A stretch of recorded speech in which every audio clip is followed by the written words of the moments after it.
Zoja e zotrimi që mi kesha, mirë se vini një tjetër takim, sa është mikrofoni su kanë vën këtë arrushin. Mirë se vini tjetër takim të Olti Curi TV në YouTube. Ngjarja më e fundit ka qenë nga Rogerti në Big Brother VIP Albania 5 përballë DJ Gimbos, kur përmendi vllajin e Gjestit të ndjer, i cili ka humbur jetën vllai i Gjestit nga një aksident tragjik me motor. Çfarë do ndodhi, duke sikur pavarësisht se do të shqitet si një gjë e madhe çfarë do ndodhi në Prime, produksioni e mori vendimin dhe kam përshtypjen se gjithçka nuk do të jetë me atë surprizën që do të ishte nëse do ndodhte pajtimi i tyre apo konflikti i tyre live në Prime. E dogjëm këtë mundësi, sidoqoftë, unë mendoj se Rogerti e teproi me atë që bëri dhe shkoi në pikë që nuk duhet shkonte absolutisht dhe nuk duhet shkoj në asnjë lloj reality show, të shkoj pikërisht tek njerëzit që kanë humbur jetën, tek familjarët e banorëve që janë aty. Kështu që ne do të flasim pikërisht për këtë sot me njëherë pas siglës.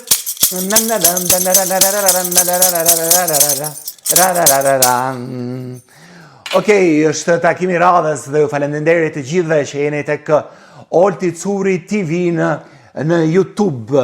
Mirë, ajo që ndodhi ishte pikërisht një ngjarje shumë e rëndë, nuk ishte ndodhur ndonjëherë që brenda një reality show këtu në Shqipëri apo edhe në Kosovë të përmenden familjarë të ish banorëve të cilët kanë ndruar jetën në mënyrë tragjike.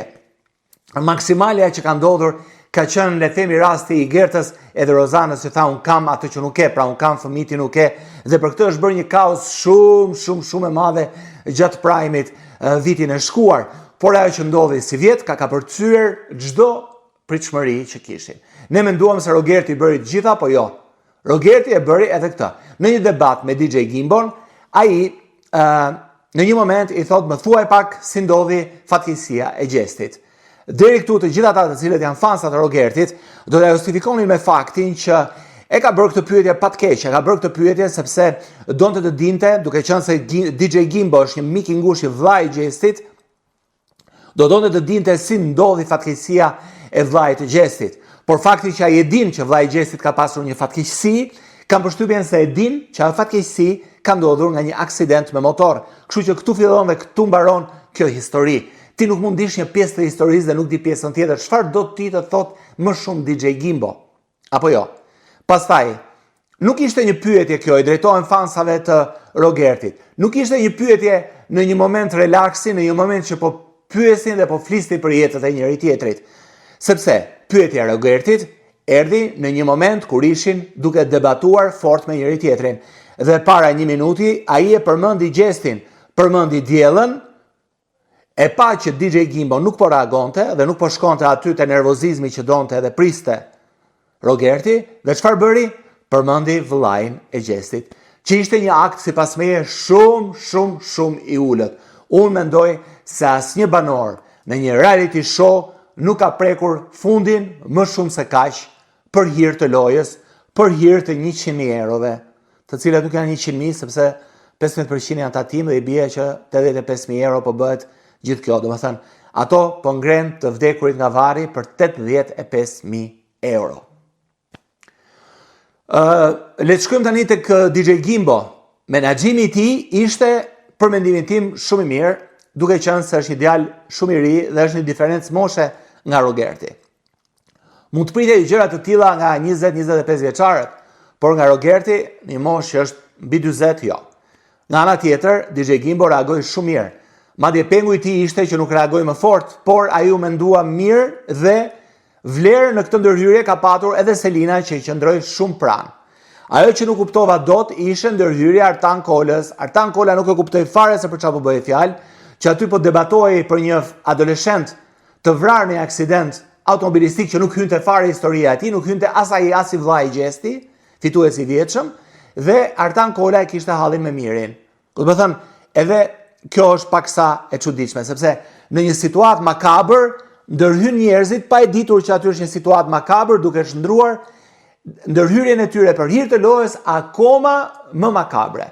Pra, aty është bërë Big Brother VIP vdekja e tmerrshme kjo. Unë mendova se do të menaxhohej gjithçka gjatë Prime-it. Persona do të shkëputeshin nga njëri tjetri, do të dilnin nga dhoma ku ishin, nga living roomi dhe do të shkonin në dhomën e rrëfimeve, dhe gjithë shka që do ndodhte, dënimi apo pajtimi, do ndodhte gjatë prajmit. Kisha përshtypjen se, edhe kam përshtypjen se do të ndodhi një reklame fuqishme, shikoni çfarë do ndodhi, si do jetë andej këtej, dhe çdo gjë do të sqarohet në prime, por çdo gjë është sqaruar, ose do të kaloj në rrogoz dhe nuk do të sqarohet asgjë. Sepse ajo që më bëri përshtypje është ngjarjen e pam të gjithë live, ndërsa në faqen zyrtare të Instagramit Big Brother VIP Albania doli me 3 orë vonesë. Kryefjala.com portali e kishte menjëherë në sekond kur ndodhi, ndërkohë që faqja zyrtare e nxori shumë vonë. Ndoshta nga presioni që lexuesit e kryefjala.com dhe ndjekësit e formatit kanë bërë. Kjo është një hipotezë. Çfarë do ndodhte? Do ndodhte sikur persona të tërhiqeshin dhe për hir të spektaklit gjithçka të shfaqen në prime dhe pajtimi apo vazhdimi i sherrit midis DJ Gimbos dhe Rogertit të ndodhte në prime, të ndodhte në sy të gjithë shqiptarëve dhe ne të shikonim vërtet reagimin e tyre. Por produksioni këtë gjë e dogji, i thiri në dhomën e rrëfimeve dhe më pas ajo që u pa. U pa që Rogerti shkoi dhe i kërkoi pardon, i kërkoi më fal DJ Gimbos, duke i zgjatur dorën dhe duke i thënë që kjo histori duhet ndaloj këtu dhe duhet të mbyllet këtu. Kjo ishte ajo që ndodhi.